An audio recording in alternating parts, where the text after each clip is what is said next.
শনাক্তের হিসেবে দেশে দৈনিক করোনা আক্রান্ত হচ্ছেন ৫,০০০ মানুষ।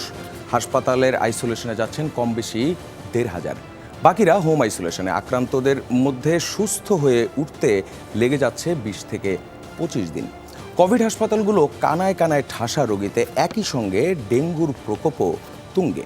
অন্যান্য রোগের চিকিৎসা নিয়েও প্রশ্নের শেষ নেই। দর্শক, সংকটের এই সময়ে আমাদের বিশেষজ্ঞ চিকিৎসকরা আছেন আপনাদের পাশেই। ঘরে বসেই প্রয়োজনীয় পরামর্শ নিতে পারেন করোনা হেল্প ডেস্কের। সরাসরি ফোন করতে পারেন কিংবা আমাদের ফেসবুক পেজে প্রশ্ন করতে পারেন, শেয়ার করতে পারেন আমাদের ফেসবুক লাইভ ফিড। আপনাদের সাথে আছি আমি আখলাক মুস্তাফা।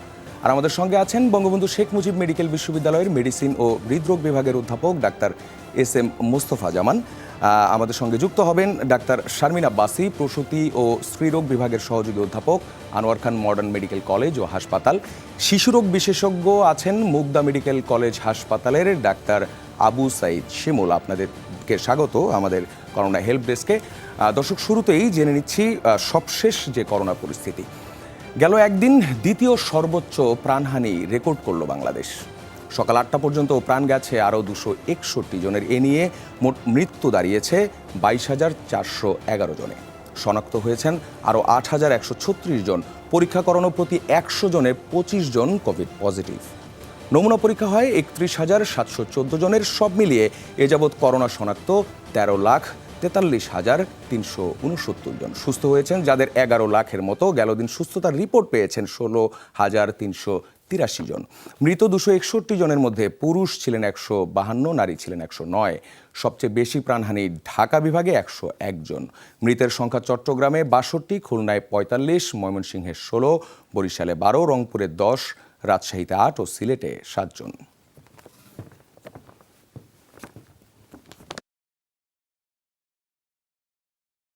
দর্শক, প্রতিদিনের মতোই বলি, সংক্রমণের এই সময় নিজেদেরকে এবং নিজেদের সহকর্মী এবং পরিবারের অন্যান্যদেরকে সংক্রমণ থেকে মুক্ত রাখার জন্য ডিসইনফেকশনের এই দ্রব্যগুলো ব্যবহার করা এখন একেবারেই আমাদের দায়িত্বের মধ্যে পড়েছে। শুরুতেই যেতে চাই প্রশ্নে। গতকাল আমাদেরকে যারা প্রশ্ন করেছিলেন তাদের মধ্যে যে প্রশ্নের উত্তর আমরা দিতে পারিনি, আমরা সেখান থেকে শিল্পী দাসের প্রশ্নটি নিচ্ছি। তিনি যে প্রশ্ন করেছেন, যে তিনি বলছিলেন যে তার প্রশ্ন করছেন ৪৭, তার বয়স, উচ্চ রক্তচাপ রয়েছে, ডায়াবেটিস আছে, গত মার্চে করোনা পজিটিভ হয়েছিলেন। রিলিজের সময় তিনি বলছেন যে ভাইব্রেন্টা ও একপ্লিড ইনসুলিন দেওয়া হয়েছে, যা এখনও চলছে। প্রসন ৫০, এমডোকল ৫ তিনি দেন। 7.6, আমরা বলছি ৭/৬/২০২১ থেকে পায়ের পাতা ফোলা, চিকিৎসক দেখানোর পর এমডোকলের বদলে সিলডিপ ১০ দেন। এখনও পা ফোলা যায়নি। এমত অবস্থায় তিনি কি করবেন? ডাক্তার মুস্তফা জামান। জি, ধন্যবাদ। আমরা সবসময় বিশেষ করে করোনাকালে দেখছি যে যাদের ডায়াবেটিস আছে অথবা উচ্চ রক্তচাপ আছে, অনেকেরই কিন্তু দেখছি যে ঠিকমতো নিয়ন্ত্রণে থাকছে না। বিভিন্ন কারণে হতে পারে, আতঙ্কগ্রস্ত হতে পারে, অথবা দেখা যায় যে যারা এই সমস্ত সমস্যা নিয়ে কোভিড আক্রান্ত হয়েছিলেন, কিছু ওষুধের পার্শ্ব প্রতিক্রিয়ার কারণে কিন্তু দেখা যায় তার নানা ধরনের সমস্যা হচ্ছে। তবে তিনি যে প্রশ্ন করেছেন যে ইনসুলিন ব্যবহার করছেন, আমাদের ইনসুলিন ব্যবহার করি বা ট্যাবলেট ব্যবহার করি, অথবা আমরা বলি জীবনের শৃঙ্খলা মেনে চলেই বলি, মূল উদ্দেশ্য আমাদের ডায়াবেটিসকে সুনিয়ন্ত্রণ রাখতে হবে। সুনিয়ন্ত্রণ বলতে কি বুঝি? খাবার আগে ৬, খাবার ২ ঘন্টা পরে ৮, ৩ মাসের গড় ৭%। আশা করছি তিনি এইভাবে যদি রাখতে পারেন তাহলে ভালো। তবে পায়ে পানি আসার বেশ কিছু কারণ থাকতে পারে। একটি হলো, আমরা জানি যে ওষুধের কিছু পার্শ্ব প্রতিক্রিয়া হতে পারে। তিনি যে ওষুধটি খাচ্ছিলেন অ্যামলোডিপিন, এই অ্যামলোডিপিনের কারো কারো ক্ষেত্রে কিন্তু পায়ে পানি আসার কিছু বিশ্বব্যাপী স্বীকৃত কিছু পার্শ্ব প্রতিক্রিয়া, পায়ে পানি আসতে হবে। কিন্তু তার বদলে কিন্তু তিনি যে ওষুধটি দিয়েছেন সেই ওষুধে কিন্তু কিছুটা কম পানি আসে বলে সারা বিশ্বব্যাপী স্বীকৃত। তারপরে যদি পানি থাকে তাহলে বুঝতে হবে সেটি ওষুধের কারণে নয়, সেক্ষেত্রে অন্য কোনো কারণ থাকতে পারে। তো আপাতত আমরা যদি পায়ে পানি থাকে, অনেক সময় দেখা যায় আমরা ডায়ুরেটিক জাতীয় কিছু ওষুধ যেটি পায়ের পানি কমিয়ে দেয়, সেরকম কিছু ওষুধ আমরা সাময়িকভাবে খেতে পারি। তারপরে কারণ দেখতে হবে, হিমোগ্লোবিন দেখতে হবে তার ঠিক আছে কিনা, থাইরয়েড পরীক্ষাটি করে দেখতে পারি তার ঠিক আছে কিনা, এবং এর সাথে হার্টের একটি পরীক্ষা করে দেখতে পারি, ইকোকার্ডিওগ্রাফি করে হার্টের সমস্যা, লিভার, কিডনি, এই ধরনের রুটিন কিছু পরীক্ষা করে দেখতে পারি যে তার কোনো কারণ খুঁজে পাওয়া যায় কিনা। যেমন থাইরয়েড পরীক্ষা, যে তার পায়ে পানি আসার, যেমন সিরাম ক্রিয়েটিনিন, এগুলো করে দেখতে হবে যে পায়ে পানি আসার ভিন্ন কোনো কারণ আছে কিনা। শুধুমাত্র ওষুধের পার্শ্ব প্রতিক্রিয়া যদি হয়ে থাকে, তিনি যে ওষুধটি বদলেছেন তাতেই কাজ হওয়ার কথা। যেহেতু কাজ হচ্ছে না পুরোপুরি, তাহলে আমরা যে পরীক্ষাগুলো বললাম সেই পরীক্ষাগুলো করে তিনি যদি আমাদের সাথে আবার যুক্ত হতে পারেন, আমরা তো মনে করি সেই রিপোর্টগুলো দেখে আমরা তাকে আরো ভালোভাবে পরামর্শ দিতে পারবো। তবে আপাতত পায়ের পানি কমানোর জন্য যে ওষুধটি বললাম সেই ওষুধটি খেলে কিছুটা তার পায়ের পানি কমতে পারে বলে আমি আশা করছি। আপনাকে ধন্যবাদ। ডাক্তার আবু সাইদ শিমুলের কাছে প্রশ্ন করেছেন প্রীতি চৌধুরী। তিনি কুমিল্লার দাউদকান্দি থেকে বলছেন, তার মেয়ের বয়স 7 মাস শেষ হয়েছে, আজ 3 দিন ধরে সারাদিনে একবারও ঠিকমতো খাচ্ছে না, পেট ফুলে আছে, জোর করে খাবার মুখে দিলেই বমি করছে। আজ খুবই অল্প একটু জোর করে খাওয়ানোর পর পাতলা পায়খানা করছে, না খেয়েও পেট ভরা থাকছে, পেটে গুটগুট শব্দও হচ্ছে, ব্রেস্ট ফিডিং করে না, ফর্মুলা খায়, সেই সাথে সুজি। প্লিজ হেল্প চাচ্ছেন।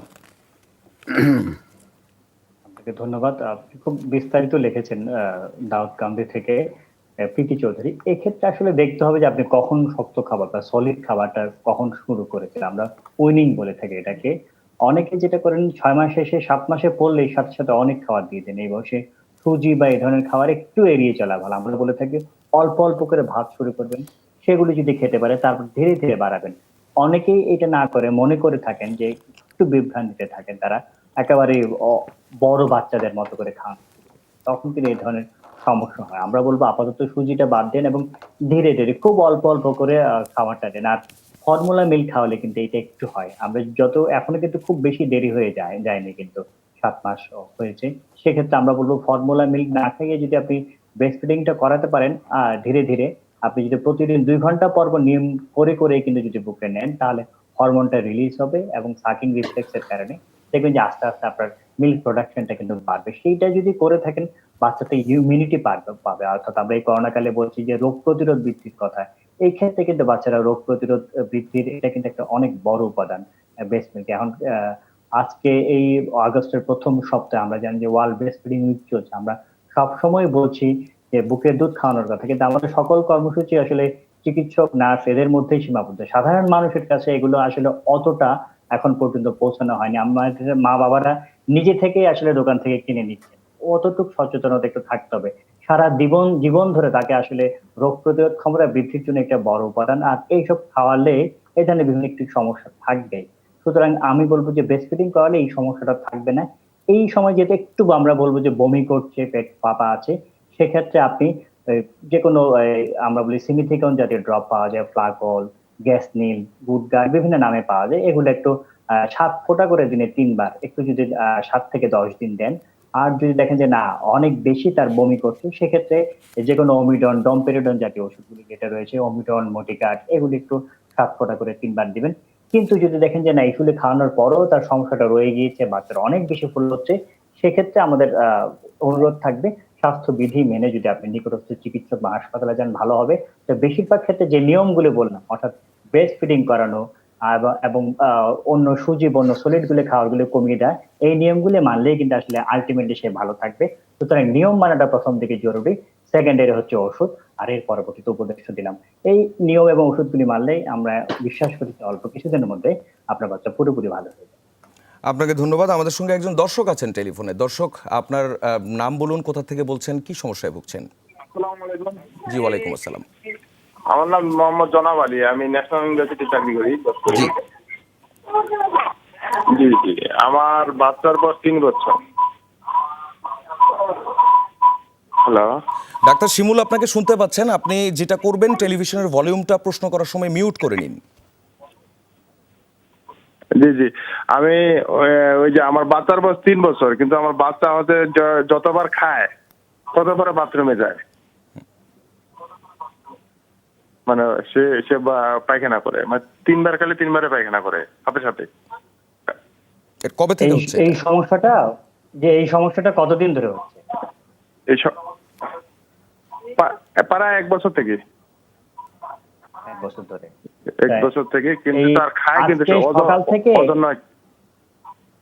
আজকে সকাল থেকে এ পর্যন্ত কতবার সে বাথরুমে গিয়েছে? 3 বার। আচ্ছা, আর গতকাল? ওই খাওয়ার পরে 3 বার 4 বার যায় প্রতিদিনে। আচ্ছা, আপনাকে ধন্যবাদ। আমরা আসলে মোটামুটি বুঝতে পেরেছি, কারণ এই ধরনের। জি জি, বলেন বলেন। জি, আমি শুনছি। সংযোগটা কেটে গেছে। আমরা শুনছি, আপনি বলুন। ডাক্তার শিমুল, উত্তরে যাই। উনি হয় জি, জি। আর উনার বোধহয় আরো কিছু প্রশ্ন ছিল। যাই হোক, আমাদের পরবর্তী দিন হয়তো বা আমাদের ফেসবুক পেজে আপনি প্রশ্ন কিন্তু করতে পারবেন। সুযোগ এখনো চলে যায়নি। আমরা আপনাদের সেবায় রয়েছি। সেক্ষেত্রে আসলে এই ধরনের সমস্যা নিয়ে আমাদের কাছে আসেন প্রায়। তারা মনে করেন যে ও জটিল কোনো রোগ কিনা, কোনো ইনফেকশন হলো কিনা। আর ১ম এ এটা আপনাকে আশ্বস্ত করতে চাই যে কোনো ইনফেকশন কিন্তু এতদিন ধরে থাকবে না। এত ইনফেকশন যদি হতো, হয় এমন তার খারাপ হয়ে যেত যে হাসপাতালে যেতে হতো কিংবা জটিলতার সৃষ্টি হতো। সুতরাং বোঝাই যাচ্ছে কোন একটা খাবার থেকে কিন্তু এটা হচ্ছে। সুতরাং সেই খাবার থেকে কিন্তু আপনাকে বের করতে হবে। অনেকে মিল্ক অ্যালার্জি, সেটা এটা কিন্তু বাচ্চাদের মধ্যে যে আনকমন তা কিন্তু নয়। কৃমির সমস্যার কারণে হতে পারে। অনেকে দেখা যায় যে যেগুলি অ্যালার্জির কারণে যে আমাদের চুলকানি হয়, হাঁচি হয়, কাশি হয়, অনেক বাচ্চা আছে অ্যালার্জির কারণে কিন্তু তার পেটের সমস্যা হচ্ছে। সুতরাং কোন খাবারটা, যে ফুড ডায়েরি যেমন আমরা অ্যালার্জির জন্য বলি, সেই ধরনের পাতলা পায়খানা বা এই ধরনের পেটের সমস্যার জন্য বলি যে গরুর মাংস, ইলিশ মাছ, চিংড়ি মাছ, বেগুন সেগুলি না। অর্থাৎ বেশি মিষ্টি খাওয়াচ্ছেন কিনা, বেশি ফল খাওয়াচ্ছেন কিনা, বেশি জুস খাওয়াচ্ছেন কিনা, বেশি দুধ খাইয়ে দিচ্ছেন কিনা, এটা কিন্তু একটু দেখতে হবে কোন খাবারটা খেলে এটা হয়।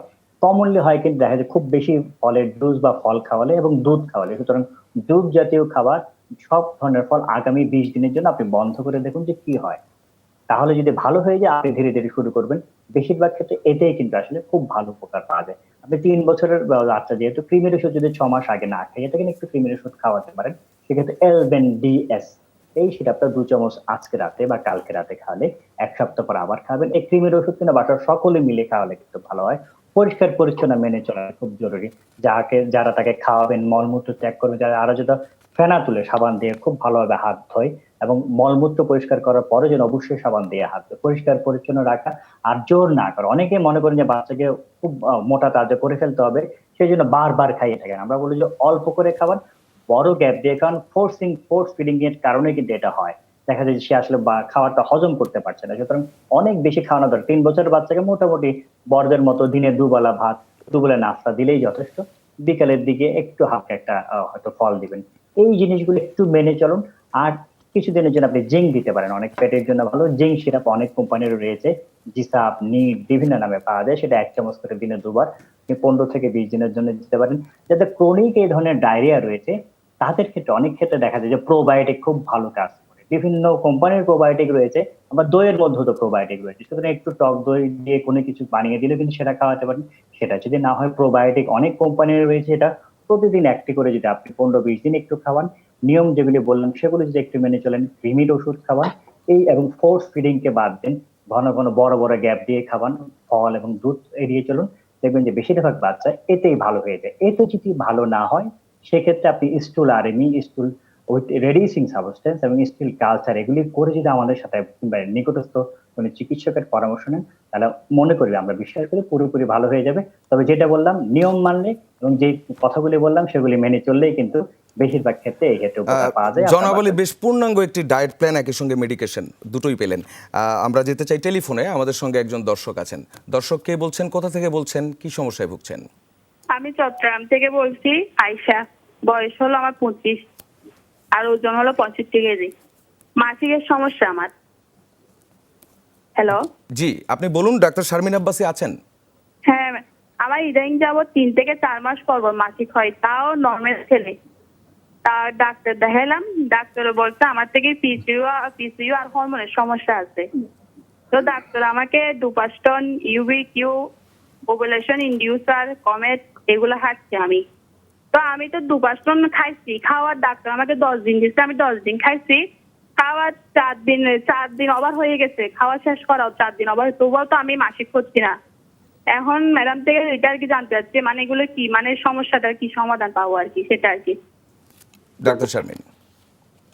হ্যাঁ, আপনাকে ধন্যবাদ আমাদেরকে ফোন করার জন্য।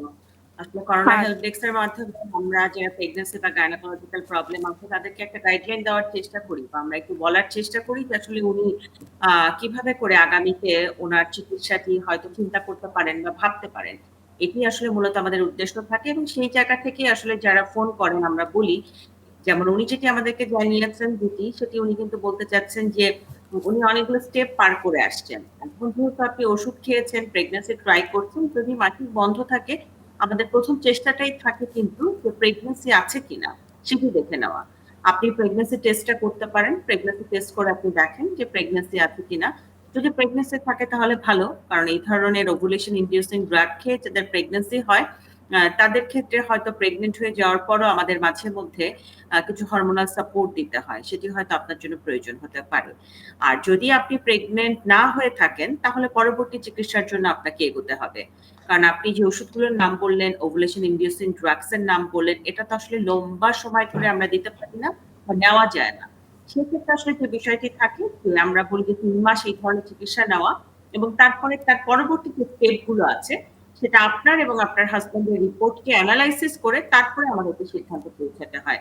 সেক্ষেত্রে হাজবেন্ডের রিপোর্ট যদি লাস্ট 1 ইয়ারে না করা থাকে সেই ইনভেস্টিগেশন গুলো করার প্রয়োজন হবে, এবং স্পেশালি আমরা বলি যে ইনফার্টিলিটি ওয়ার্কআপে হাজবেন্ডের সিমেন অ্যানালাইসিস করাটা 3 দিন অ্যাবস্টিনেন্স থেকে, এটা খুব ইম্পর্টেন্ট। এটা করে আমরা অনেকভাবে গাইড হই যে ওয়াইফ নিচে একা প্রবলেমে আছেন নাকি হাজবেন্ড। আর পিসিও রোগীদের আসলে ওভুলেশন ইনডিউসিং ড্রাগস যেটা আপনি বললেন সেটা হিসেবে প্রেগনেন্ট হয়ে যাওয়ার কথা, কিন্তু হয়তো যদি না হয় তখন মাঝে মাঝে কিছু রোগীর জন্য পরবর্তী স্টেপে যেতে হয়।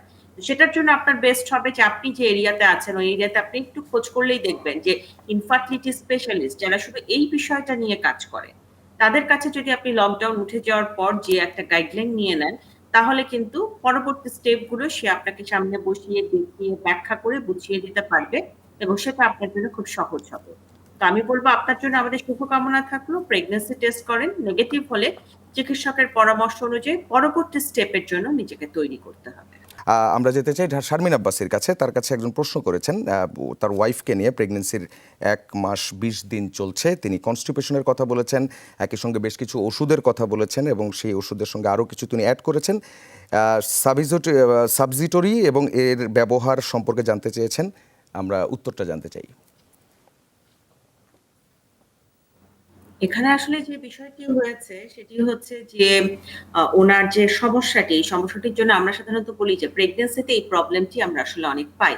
এই কোষ্ঠকাঠিন্যের সমস্যাটি এই কারণেই হয় যে প্রেগনেন্সিতে প্রথম কথা আমাদের মেয়েরা ওভাবে খেতে পারে না, কারণ আপনার খাবার যত কম হবে তত এই ধরনের সমস্যাগুলো বেশি হয়। সেকেন্ড একটা প্রবলেম যেটা, যে কিছু হরমোনাল পরিবর্তন হয় বডির মধ্যে, যেটা হয়তো এই ধরনের কনস্টিপেশনের জন্য দায়ী থাকে। আমরা বলি যে একটা প্রোজেস্টেরন হরমোন যেটি বেড়ে যায়, এবং বেড়ে যাওয়ার পরে কিন্তু এই ধরনের কোষ্ঠকাঠিন্য জাতীয় সমস্যাটি পাই। উনি যে সকল ওষুধ খাচ্ছেন সেগুলো উনি খাচ্ছেন, কিন্তু সবচেয়ে বড় কথা যে নিয়ম কানুন মানা ছাড়া আসলে এই সমস্যাটির সমাধান নয়। আপনারা জানেন যে আমরা আমাদের আয়োজনের মধ্য দিয়ে কিন্তু প্রতিনিয়তই রোগীদেরকে অ্যাওয়ার করি, সচেতন করি, এবং তাদেরকে বলার চেষ্টা করি যে কি করলে ভালো হবে, না করলে নেই।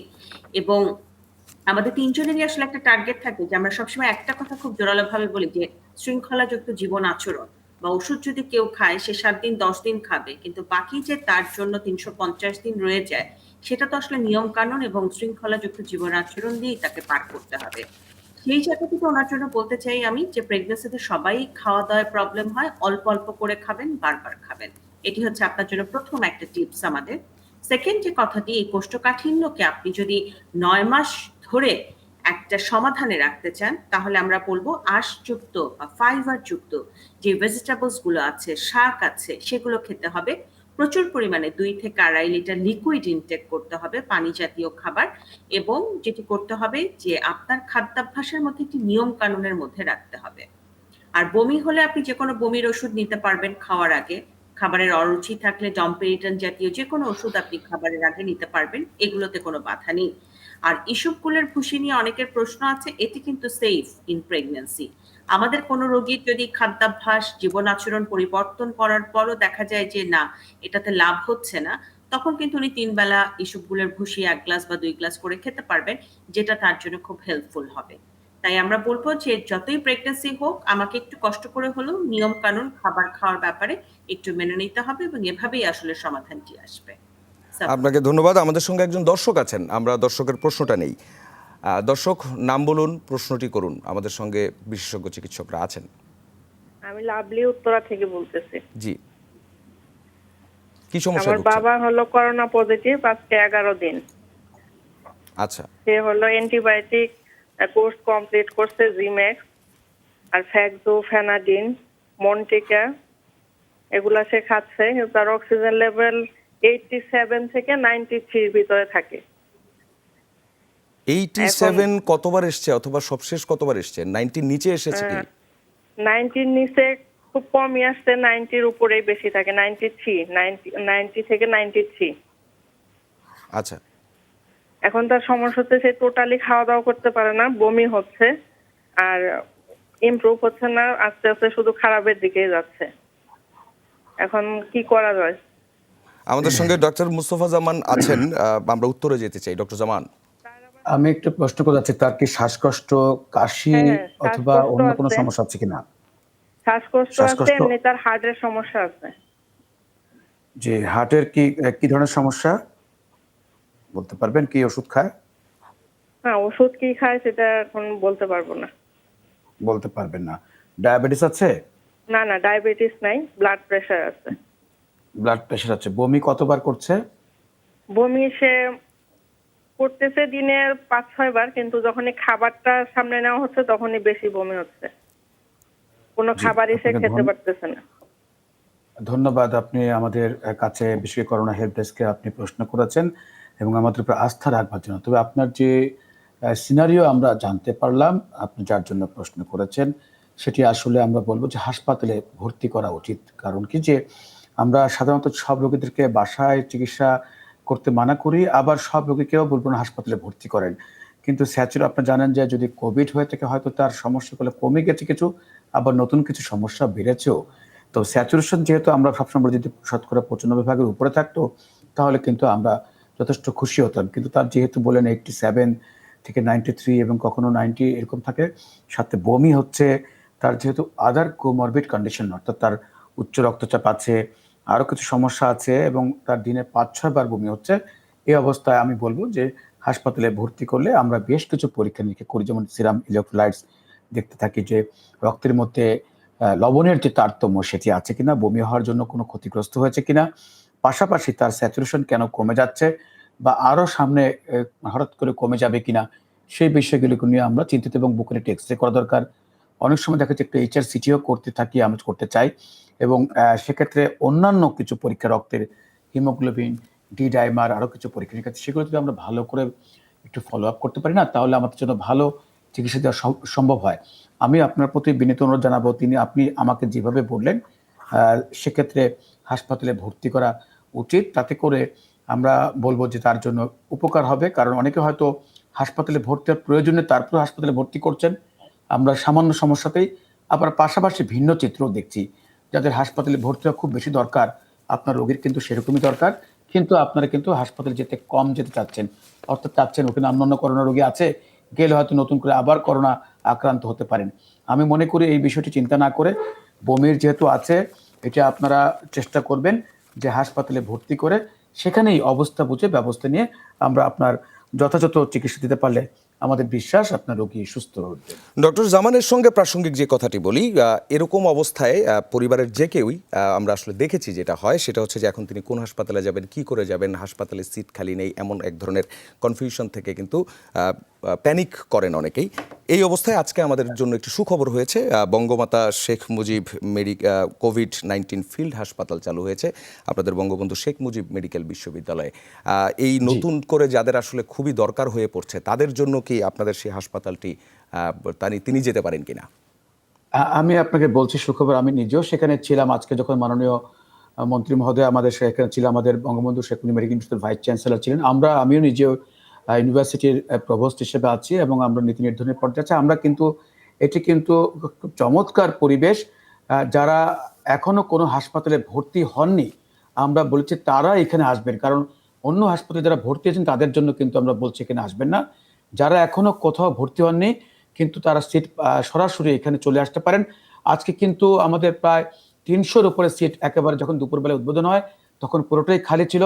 এটি এমন সুযোগ সুবিধা, আইসিইউর যে সুযোগ সুবিধা, অর্থাৎ অক্সিজেন পাবেন, বেড তো আছেই, আমাদের সার্বক্ষণিক সিস্টার বা নার্স, চিকিৎসক সবই আছেন এবং একতলার গেলে যেটি আমাদের কনভেনশন হল, যেটি আপনি নাম বললেন, আমাদের হাসপাতালের সঙ্গে না, এটি কিন্তু আমরা যেখানে আগে যেটা টিকাদান কেন্দ্র ছিল সেটির আমরা গ্রাউন্ড ফ্লোরে করা হয়েছে এবং সেখানে অক্সিজেন পর্যন্ত সার্বক্ষণিক ব্যবস্থা আছে, অর্থাৎ আইসিইউর কাছাকাছি সুযোগ সুবিধাগুলো আছে। সুতরাং যে কেউ কিন্তু যারা অন্য হাসপাতালে ভর্তি হয়েছেন তাদেরকে আমরা বলছি এনকারেজ করছি না। যারা নতুন রোগী সরাসরি আমাদের এই নতুন যে ফিল্ড হসপিটাল, সেখানে আসতে পারেন। এখানে কিন্তু একেবারে দুপুর পর্যন্ত কোনো রোগী ভর্তি হয়নি। আজকে যেহেতু উদ্বোধন হলো, সুতরাং সেখানে গেলে কিন্তু যে কেউ, আমরা মনে করি তারা সিট পাবেন বলে আমি দৃঢ়ভাবে বিশ্বাস করি। আপনাকে ধন্যবাদ। হ্যাঁ, লাভলি, আপনি কোনোভাবেই কিন্তু ঘাবড়ে যাবেন না। আপনি একই সঙ্গে কিন্তু হাসপাতালের ঠিকানাও পেয়ে গেলেন এবং সেখানকার ব্যবস্থাপনাটাও জেনে গেলেন। আমরা যেতে চাই শিশুর প্রশ্নে। ছেলের বয়স 10 মাস, বুকের দুধের পাশাপাশি বাড়তি খাবার খায়। বাকি প্রশ্নটা আমি আপনাকে পাঠিয়েছি, প্রশ্ন এবং উত্তর একই সঙ্গে। ডক্টর শিমুল। উনি জানতে চেয়েছেন ছেলের বয়স 10 মাস, বুকের দুধের পাশাপাশি বাড়তি খাবার খায়, তবে 2 সপ্তাহ ধরে খাবারের পরিমাণ একটু কমে গিয়েছে উনি বলেছেন। আগে দিনে 10 থেকে 15 বার প্রস্রাব করতো, এখন দিনে 2 থেকে 3 বার, এবং রাতে 2 থেকে 3 বার প্রস্রাব করে। অনেক সময় বোঝা যায় না এটা কি কোনো রোগের লক্ষণ নাকি। আমরা বলবো যে না, এই মুহূর্তে প্রাথমিকভাবে অন্য কোনো জ্বর, সর্দি, কাশি এসব যদি না থাকে, প্রাথমিকভাবে মনে হচ্ছে না। এক্ষেত্রে আসলে একটু বিভ্রান্তি রয়েছে। আপনারা যেভাবে বর্ণনা করেছেন তাতেই বোঝা যাচ্ছে যে আপনি সহ নিশ্চয়ই অনেকের মধ্যে এই বিভ্রান্তিটা রয়েছে। আমরা রোগীদের যখন বলি যে দিনে কয় ঘন্টা ঘুমায়, সে বলে দিনে 1 ঘন্টা ঘুমায়। মা বাবারা আমাদেরকে বলে, অর্থাৎ দিন বলতে আসলে তারা যে ডে লাইট কেই বোঝে, 24 ঘন্টাকে দিন বোঝেন না। আমরা কিন্তু বলে থাকি আসলে দিনে 5 বারের বেশি প্রস্রাব করাটা নরমাল। দিনে বলতে এখানে আমরা কিন্তু 24 ঘন্টাকে বুঝিয়ে থাকি। আপনি কিন্তু দিন রাত আলাদা আলাদা করে এখানে আমাদেরকে বর্ণনা করেছেন। বোঝাই যাচ্ছে যে এখানে কিন্তু 24 ঘন্টা যদি হয়ে থাকে তাহলে কিন্তু আপনি বলছেন দিনে 2 থেকে 3 বার, রাতেও 2 থেকে 3 বার, তাহলে 5 থেকে 6 বার তো হয়েই যাচ্ছে। তাহলে বোঝা যাচ্ছে যে 24 আওয়ার্স এর যে সাইকেল, যে দিনের, তাতে কিন্তু সে 5 থেকে 6 বার কিন্তু প্রস্রাব করছে। এবং আমরা এই অনুষ্ঠানে অনেকবারই বলেছি যে 24 ঘন্টায় যদি 5 থেকে 6 বার প্রস্রাব করে তাহলে মূল খাবারটা ঠিক রয়েছে। হ্যাঁ, এর সাথেও দেখতে হবে সে খাবারের পরিমাণটা কমিয়ে দিয়েছে কিনা, তাহলে একটু ভাবনার বিষয়। কারণ শিশুদের যে কোনো অসুস্থতা আমরা প্রথমে খাবার দিয়েই বুঝি, অর্থাৎ আগের থেকে যদি একটু পরিমাণ কমিয়ে দিয়ে থাকে সেটা দেখতে হবে। অনেক ক্ষেত্রে দেখা যায় মায়েরা জোর করেন, জোর করতে করতে প্রথম দিকে হয়তো খায়, শেষ দিকে আর খায় না, কিংবা কোনো অসুস্থতার লক্ষণ কিনা আগামী 2-3 দিনে একটু খেয়াল করবেন। তার কারণ জ্বর, সর্দি, কাশি এগুলি শুরু হয় কিনা। কারণ বাচ্চাদের যে কোনো অসুস্থতা শুরু হওয়ার আগে থেকেই দেখা যায় যে এই ধরনের খাবারের অনীহা তৈরি হয়ে যায়। এই জিনিসটা খেয়াল করবেন। আর জোর করে কিন্তু খাওয়ানো যাবে না। অনেক ক্ষেত্রে দেখা যায় পেটে অনেক গ্যাস থাকলে এমন হয়, সেক্ষেত্রে আপনি ফ্লাকল বা যেকোনো একটা সিনিডিকন ড্রপ পাওয়া যায়, গ্যাস নীল বা এমন ধরনের যেকোনো একটা ড্রপ আপনি একটু খাবার 0.5 ml করে 3 বার, তাহলে পেটটা একটু খালি হবে। পায়খানা ঠিক মতো হলে দেখা যায় যে বাচ্চাটা খায়। সেটা খালি পেটে আপনি দিনে 3 বার করে 5 থেকে 10 দিন একটু খাওয়ান। অল্প অল্প করে একটু বড় বড় গ্যাপ দিয়ে খাওয়ানো, সব ঘন ঘন না খাইয়ে এটা যদি বড় গ্যাপ দিয়ে খান খিদাটা লাগবে। খাওয়া নিয়ে কিন্তু জোর করা যাবে না, সেটাও খেয়াল রাখবেন। এই নিয়মগুলো যদি মেনে চলেন বেশিরভাগ ক্ষেত্রেই দেখা যায় যে বাচ্চাদের খাওয়ার ব্যাপারে উন্নতি হয়। কিন্তু জিঙ্ক খাওয়াতে পারেন, বিভিন্ন গবেষণা রয়েছে যে জিঙ্ক খাওয়ালে হয়তো কিছু একটু উপকার পাওয়া যায়। জিঙ্ক জিসাপ, নিট বিভিন্ন নামে পাওয়া যায়, বিভিন্ন কোম্পানি সেটা 1 চামচ করে দিনে 1 বার আপনি 10 দিন খাওয়াতে পারেন। নিয়ম মানলে এবং সামান্য কিছু ওষুধ খাওয়ালে এটা ভালো হয়ে যাবে। আর যদি আসলে সর্দি কাশি জ্বর বা কোনো রোগ হয়ে যায় তাহলে তো নিকটস্থ বা হাসপাতাল বা চিকিৎসক রয়েছে, কিংবা আমাদের সাথে আপনি পরবর্তীতে যোগাযোগ করতে পারেন। তবে যে কথাগুলি বললাম নিয়ম মেনে চলুন, ইনশাল্লাহ আপনার বাচ্চা কয়েকদিনের মধ্যেই স্বাভাবিকভাবে খেতে পারবে। করোনা হেল্প ডেস্কে আমাদের সঙ্গে 3 জন বিশেষজ্ঞ ডাক্তারই আছেন। আমাদের কাছে এরই মধ্যে অনেক প্রশ্ন এসেছে। আমরা প্রথমেই ফেসবুক থেকে ডক্টর শারমিন আব্বাসির কাছে প্রশ্নটি নিয়ে যেতে চাই। ডক্টর আব্বাসি, আমি এরই মধ্যে আপনাকে পাঠিয়েছি প্রশ্নটি। রোহিণী তারেক, আপনি যদি উত্তরটা দেন।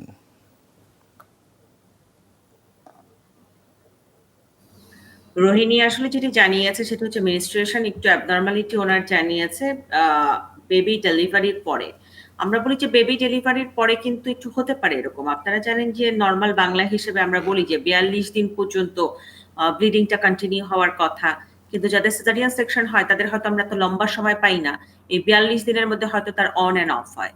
রোহিণীর ক্ষেত্রে যেটা হয়েছে 34তম দিনে উনি মেনস্ট্রুয়েশনের মতো ব্লাড দেখেছিলেন, তারপরে আবার উনি দেখছেন না।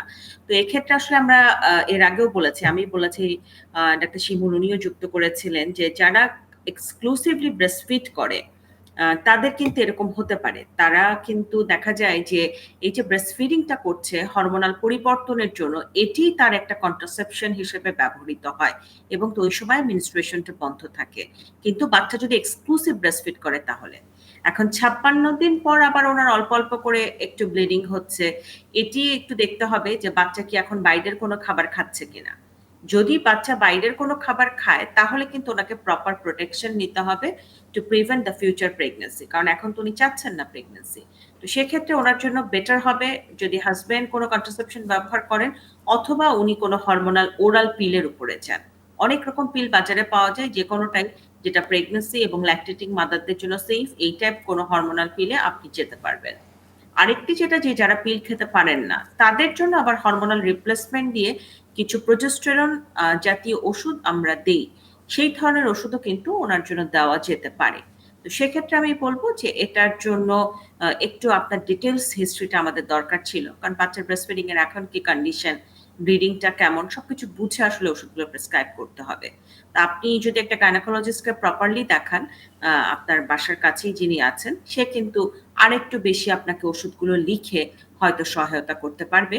তবে এইভাবেই আপনাকে আসলে এখন চিন্তা করতে হবে, যেভাবে আমরা আপনাকে পথটি দেখালাম। আপনাকে সাফা। ধন্যবাদ। দুলাল উদ্দিন প্রশ্ন করেছেন ডক্টর শিমুলের কাছে, তার ছেলের বয়স 23 মাস। আমরা উত্তরটাতে যেতে চাই।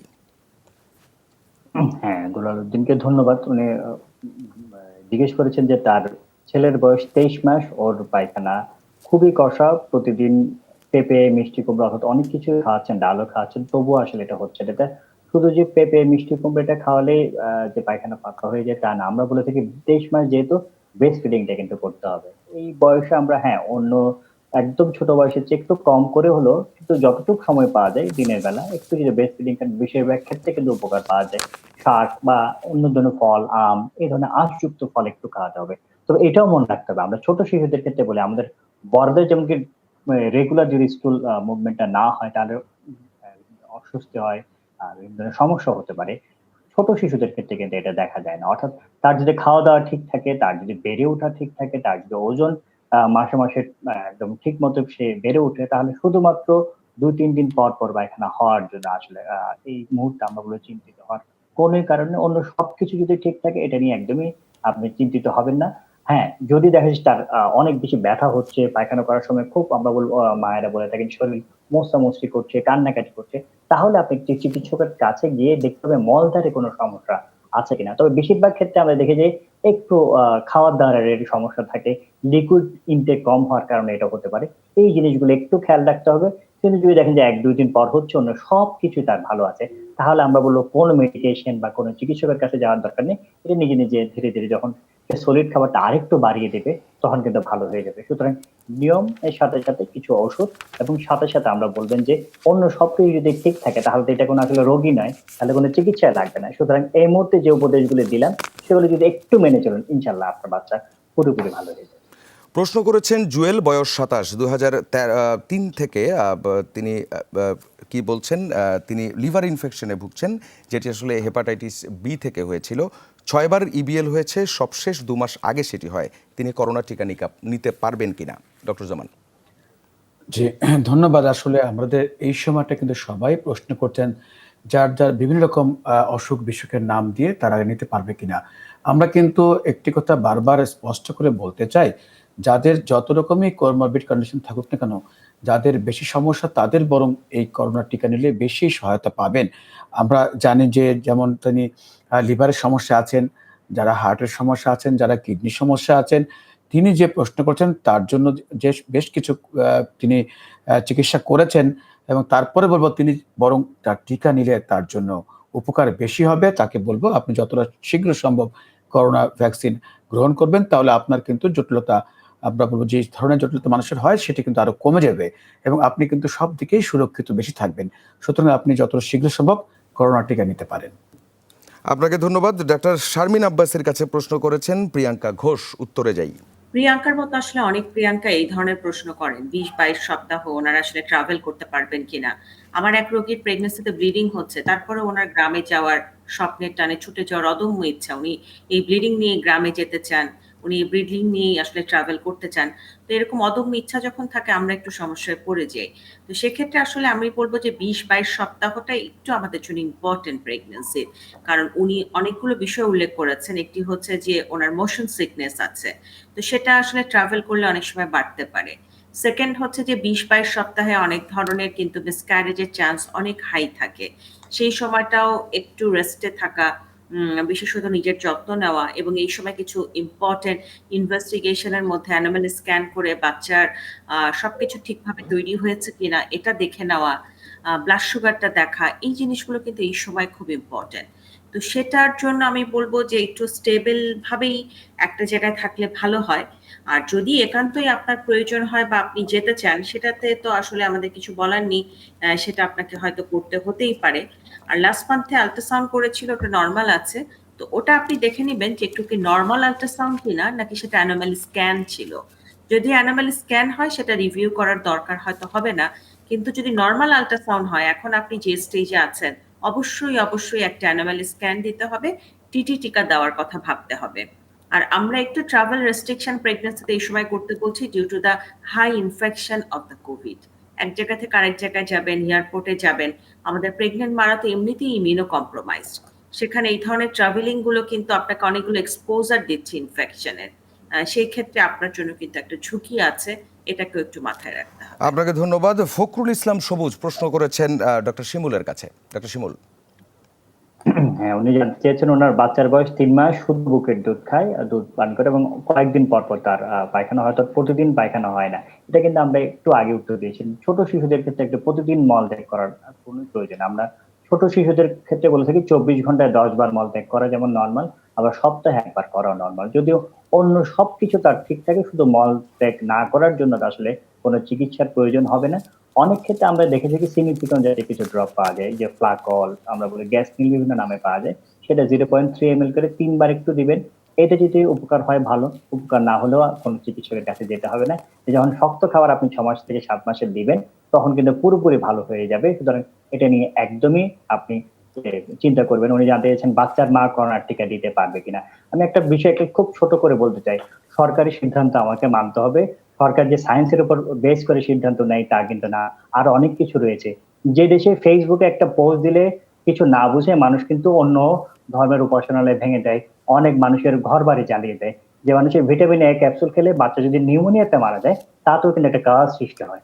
এখন ইনিশিয়াল স্টেজে যদি কোন একটা কাজ সৃষ্টি হয়, ভিটামিন এই যে ভ্যাকসিন পুরো কার্যক্রমকে যদি প্রশ্নবিদ্ধ না হয়ে ওঠে, আমার মনে হচ্ছে সেজন্য হয়তো এই মুহূর্তে দিচ্ছে না। সুতরাং পাবলিকলি আমাদের এটা বলার আসলে এখনো সময় আসেনি, যেহেতু সরকার দিচ্ছে না। এখন কেউ ভলান্টারিলি নিজের ইচ্ছা মতো সে দিলে তার নিজ দায়িত্বে দিতে, কিন্তু সরকার এখানে কিন্তু যুক্ত হতে চাচ্ছে না। সরকারের এই সিদ্ধান্তকে আমাদের শ্রদ্ধা জানাতে হবে। ব্যক্তিগত পর্যায়ে আমরা বলতেই পারি, কিন্তু পাবলিকলি আমাদের এটাই বলা উচিত, সরকারের পক্ষ থেকে এখনো দেয়া হচ্ছে না। আমরা এখান থেকে কানেক্ট করি। আমরা গণটিকা চালু করেছি, 6 দিন ধরে চলবে। এরই মধ্যে আমাদের মধ্যে সুস্থ হয়েছেন 11,88,820 জন মানুষ। প্রশ্নটা এসছে যে তা একটা পোস্ট কোভিড অথবা লং টার্ম কোভিডের জায়গা থেকে টিকা কি কোনোভাবে লং টার্ম কোভিড সিমট্রমগুলোর সঙ্গে ফাইট করতে পারছে কিনা অথবা পারে কিনা, ডক্টর জামান? জি, ধন্যবাদ। আসলে আমরা কিন্তু চেম্বারে এখন যেসব রোগী দেখছি, আমরা সবসময় বলছি একটি বড় অংশ রোগী কিন্তু পোস্ট কোভিড সিন্ড্রোমে কিন্তু আসছে। আমরা প্রতিদিন পাচ্ছি আগে থেকে কোভিড হচ্ছে নানা ধরনের পোস্ট কোভিড সিন্ড্রোম নিয়ে আসছেন। আমার কাছে যেমন আসছে যে বুকে ব্যথা নিয়ে, কারো আসছে উচ্চ রক্তচাপ বেড়ে গেছেন, কারো প্যালপিটেশন হচ্ছে, অনিয়মিত হৃদস্পন্দন, কারো হার্টের সমস্যা বাড়ছে এবং ডায়াবেটিস বেড়েছে। অর্থাৎ আমরা নানা ধরনের পেটের সমস্যা, মেডিসিনের নানা ধরনের সমস্যা। আমরা যে কথা বলছিলাম যে পোস্ট কোভিড নিয়ে যেমন একদিকে শারীরিক ধরনের কিছু সমস্যা হচ্ছে, মানসিকভাবেও কিন্তু এক ধরনের আমরা দেখছি অনেকে আতঙ্কগ্রস্ত হয়েছেন, অনেকে যেহেতু তার প্রিয়জনকে হারিয়েছেন কোভিডের কারণে। সবকিছু মিলে তো যদি ইমিউন সিস্টেম চিন্তা করেন যে প্রতিরোধ ক্ষমতা, সেক্ষেত্রে কিন্তু কোভিড হলে আমরা জানি যে ইমিউন সিস্টেম কিছুটা সিস্টেম কার্যকর হয়।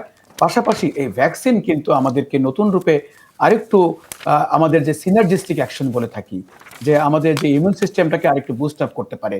সুতরাং এটি পরীক্ষিত সত্য এবং আমাদের একটি গবেষণা হচ্ছে বঙ্গবন্ধু শেখ মুজিব মেডিকেল বিশ্ববিদ্যালয়ে। আমরা দেখেছি একটি টিকার উপরে কাজ করে, যারা আমরা আমি নিজেও প্রথম থেকে যখন নিয়েছিলাম, আমিও সে একজন পেশেন্ট, অর্থাৎ সেই এই গবেষণার একজন ভিকটিম হিসাবে আমরা অংশগ্রহণ করেছি। দেখা গেছে 98% তার ইমিউনিটি কার্যকর হয়েছে। সুতরাং একথা নির্দ্বিধায় বলতে পারি যে যারা কোভিড আক্রান্ত হয়েছেন বা হননি, টিকা কিন্তু আপনাকে অবশ্যই প্রোটেকশন দিবে, সুরক্ষা দিবে। এই বিষয়ে আমরা আপনাকে বলতে সাফা, খুব ভালো একটি তথ্য আপনি তুলে ধরেছেন। এই সময় কিন্তু সবাইকে বলবো টিকা গ্রহণ। জি, ডক্টর জামান আপনাকে ধন্যবাদ। দর্শক, বিদায় নিচ্ছি আজ করোনা হেল্প ডেস্ক থেকে। দেখা হবে ঠিক আগামীকাল একই সময়ে। ভালো থাকবেন, সুস্থ থাকবেন, স্বাস্থ্যবিধি মেনে চলবেন।